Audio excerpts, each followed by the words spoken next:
Hello everyone, my name is Alyan Farwala and today I am again here with another special guest, Mr. Adrian.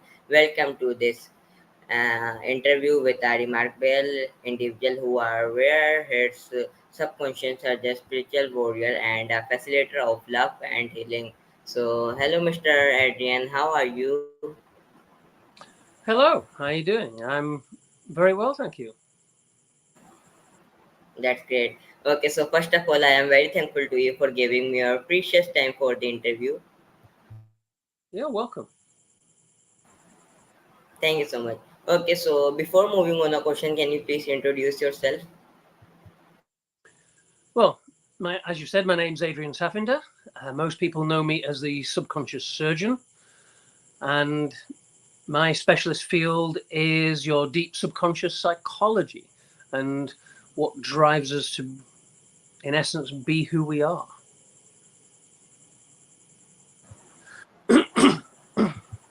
Wow, that's great. Thank you so much for a wonderful introduction.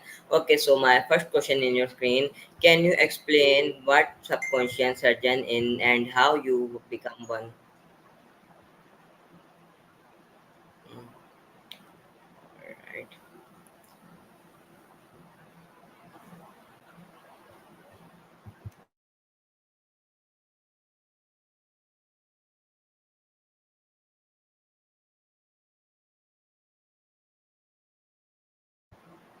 I can't hear you. I can't hear you.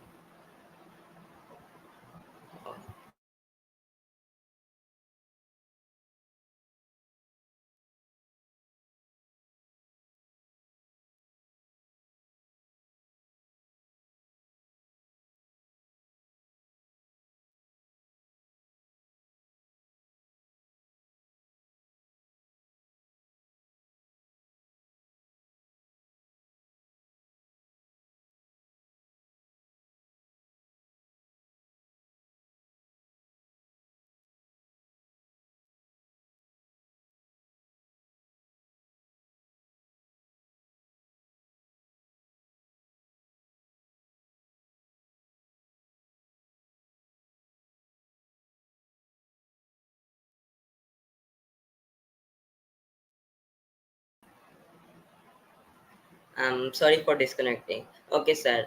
So my second question is, what inspired you to become a spiritual warrior focused on spreading love and healing?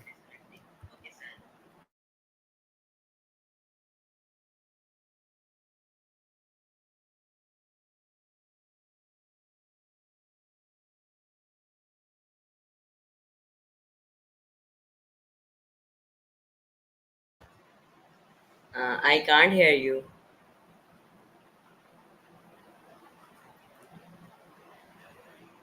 I can't hear you.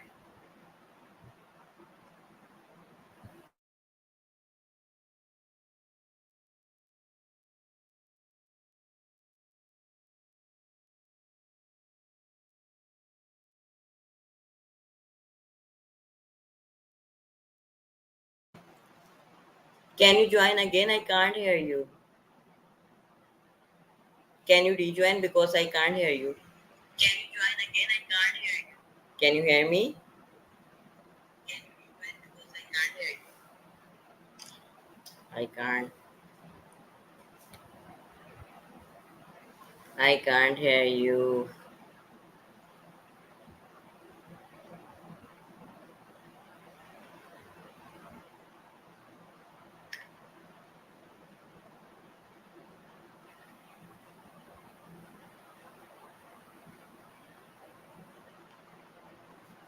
I can't hear you.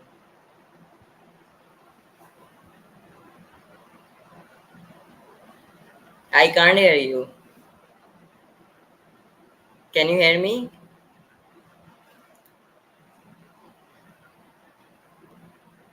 Can you hear me? Hmm?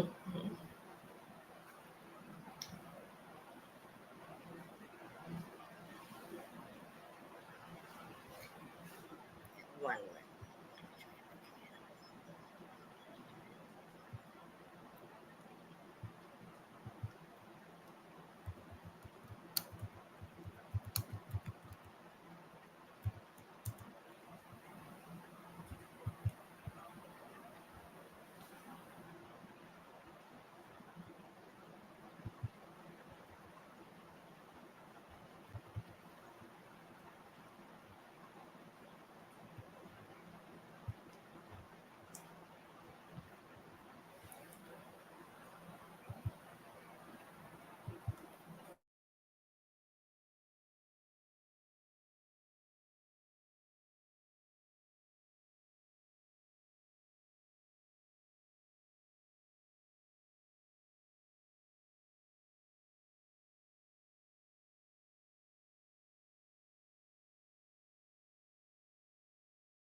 Yes, now I can hear you.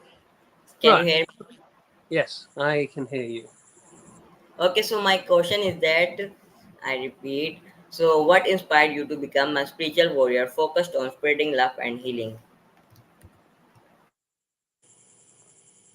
I don't think there was any one single event that I could identify that inspired me to become a spiritual warrior focused on spreading love and healing. It is just something that organically evolved over a period of time.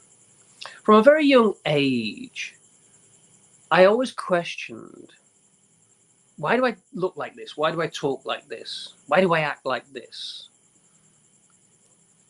What created this? And it's culture and it's history. And you are from India. I'm originally from England, living here in Bali at the moment. And we all have different culture. And it's like a lottery of birth. Wherever you're born, that is the world you're introduced to.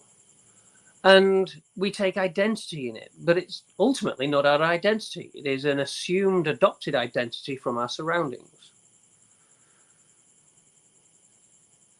which then led me to look at all the different spiritual disciplines. And if you do look across the board in all the spiritual texts that are out there, one commonality is that love, compassion, camaraderie, togetherness, oneness, loving each other is the ultimate state of being.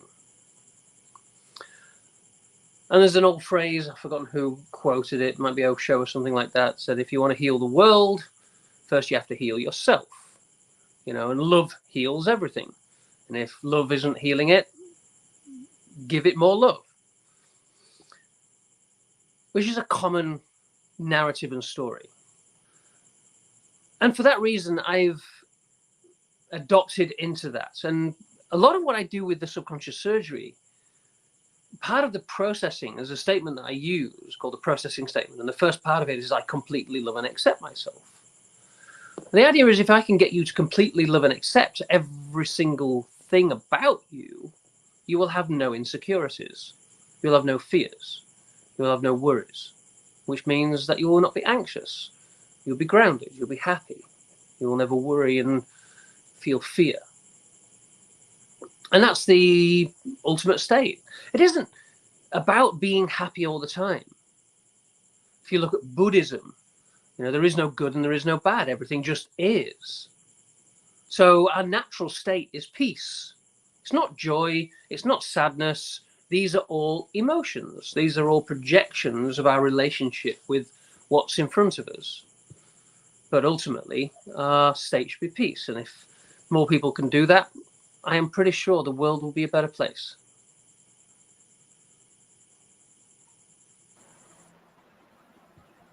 Exactly, sir. Wonderful. Great answer. Okay. So, how do you believe love and healing contribute to elevation of humanity? This is really just a continuation, really, of what I was just explaining.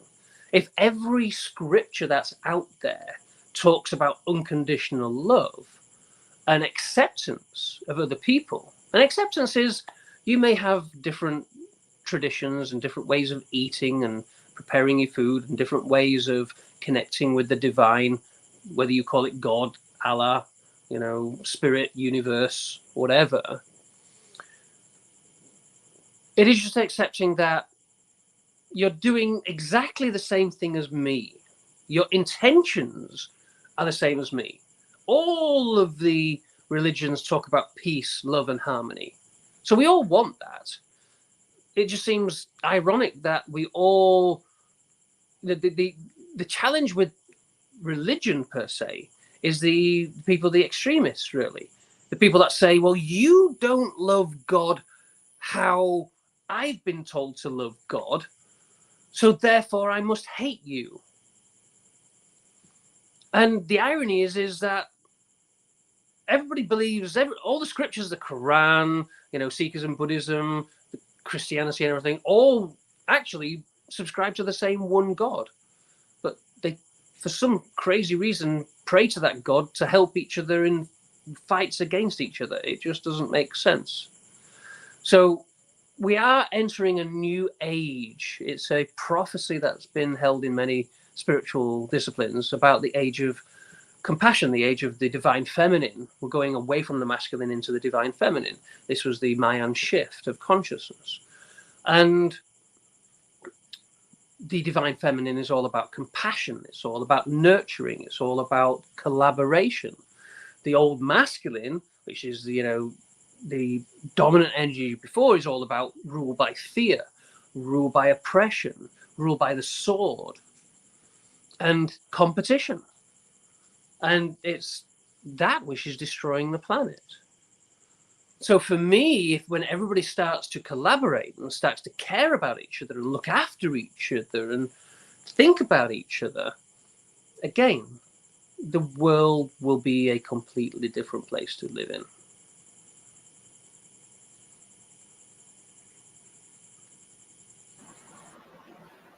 That's great, sir. Wonderful. Okay, sir. So, can you share a transformative experience where you witnessed your healing work have a profound impact on someone's life? Yeah, absolutely. I can give you many, many, many, many, many. One that jumps to mind is a common one that I use. It was quite pivotal for me. This was quite a number of years ago while I was developing it. And I was at a networking meeting and I was talking to this lady, and she explained she had a severe social anxiety. She couldn't stand up and speak in front of more than 2 people at once without her whole body tingling, salivating, feeling like she's going to vomit, feeling dizzy, like she's going to faint. And I said, well, I can help you with that. And her response was, well, I don't think I can. I've done hypnotherapy and I've done CBT and I've done counseling and I've done this and I've spent 2 years and $3,000 and I've got nowhere. I don't believe I think I'm unhealable. And I turned around and I said, well, I'll tell you what.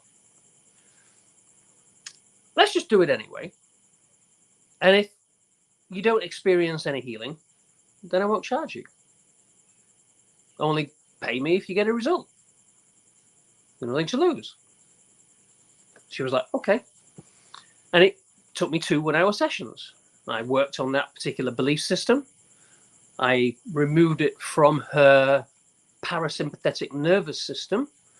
And then 2 days after the session, she went and did a talk in front of 20 people. No physical response in her body whatsoever. Confident, no salivating, no vomiting, no fainting, no tingling. It was life-changing for her. She was now able to actually communicate with people confidently, where she'd never been able to do it in her entire life.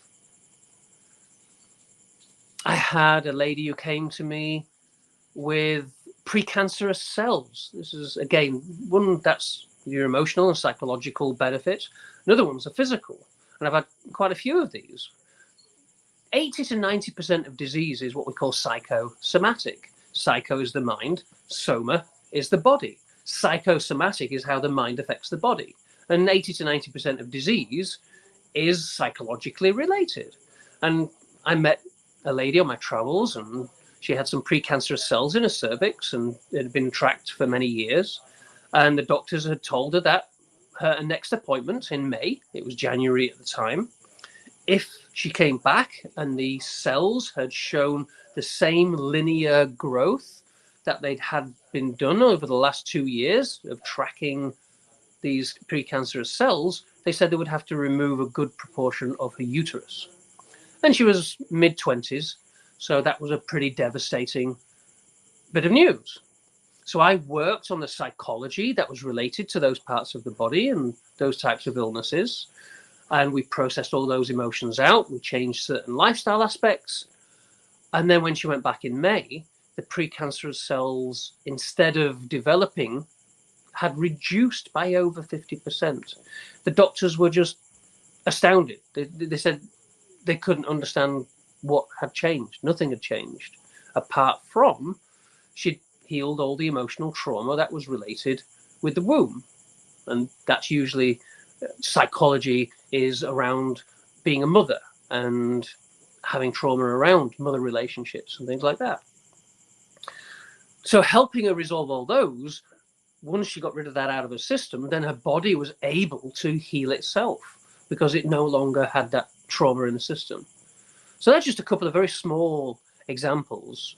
And, I could cite hundreds and hundreds more of people that came with severe, debilitating emotions, anxieties, around business, around family, around relationships, around money, around success, around being seen, standing up and talking, and all sorts. And once you get rid of those, it's just life changing for people.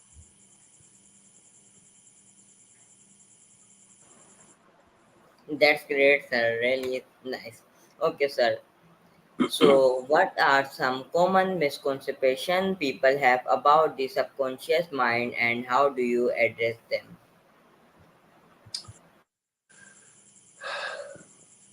I would say a very common misconception people have in relationship with the subconscious mind is that they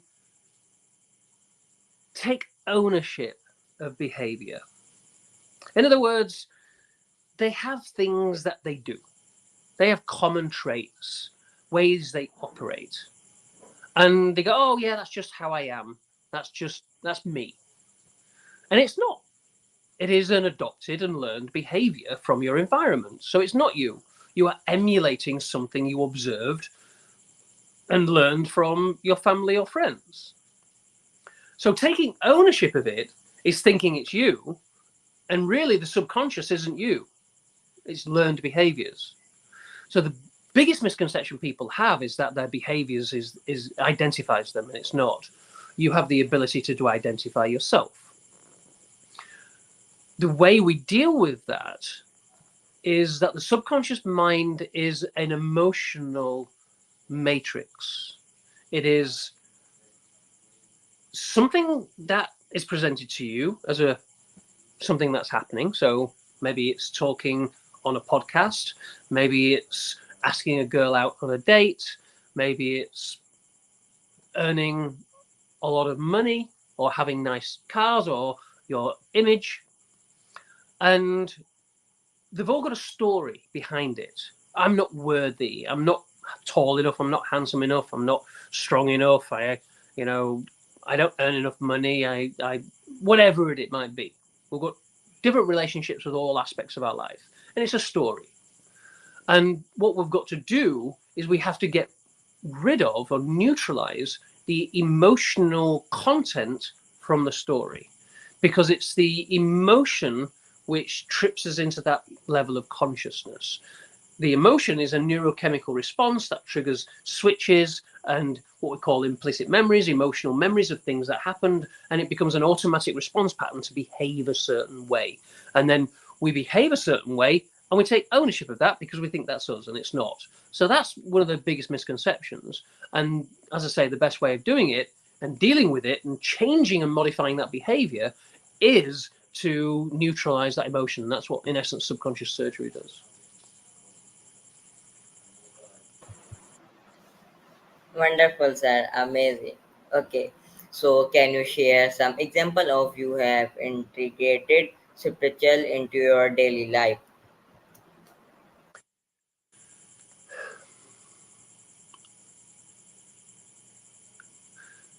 There's a couple of phrases that come to mind.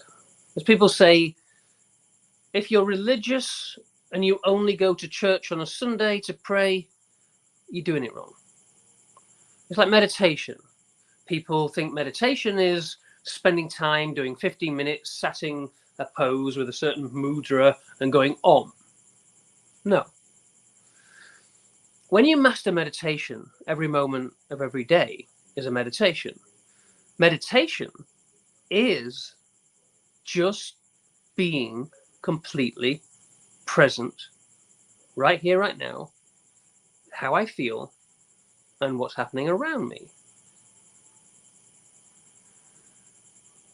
So the mindfulness practice, the spirituality, is being a constant observer, being the observer of life, being the observer of self. Now, I have and I design spiritual jewelry. These are, for me, metaphysical technologies with sacred geometry. We've got all sorts of sacred geometries from around the world. One of my favorites is the Sri Yantra, which is a 12,000-year-old Hindu one, which is the physical representation of Om. These are all just energetic signatures. This symbol represents a story, a message, an essence. And utilizing those in jewelry, or I have tattoos with them on, and I do ceremonies. I have an altar. I have an altar with Ganesha. I have an altar with Guan Yin. I have an altar with, other deities. And it's not that I'm worshipping multiple gods. What it is that I'm recognizing what they symbolize. Ganesha is about removing obstacles and success in business as well, in many ways. Guan Yin is about being compassionate. It was her act of compassion, which is very healing, both for the person giving the compassion and the person receiving the compassion. For me, adopting it into my daily routine is to embody all of these attributes and facets that all of these spiritual disciplines teach and be them. So if somebody is nasty to me, is to be loving back, not the usual where we retaliate back. That's adopting the unconditional love. People can only approach you from their level of consciousness. You can approach them from your level of consciousness. Do not reduce your level of consciousness because they have a low level of consciousness, if that makes sense. So that's the way I adapt my spirituality, is by holding that intention, by doing ceremonies, by having altars which represent particular types of thinking, and practicing the mindfulness all the time myself.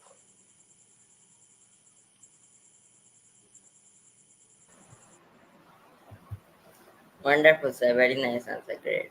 Okay, so my last question is, what role does meditation and mindfulness plays in your practice? And again, I've kind of touched upon that point with the last question in some ways. For me, right here, right now, is a meditation. I'm fully present with you. I'm fully present with the questions that you're asking.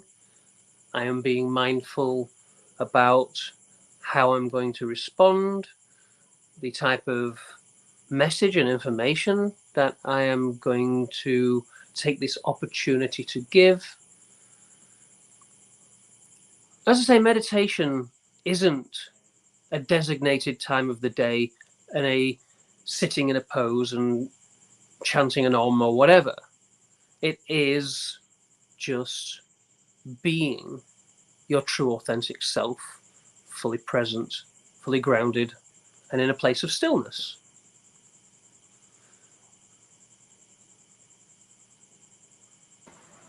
Wonderful, sir. Amazing. Very nice.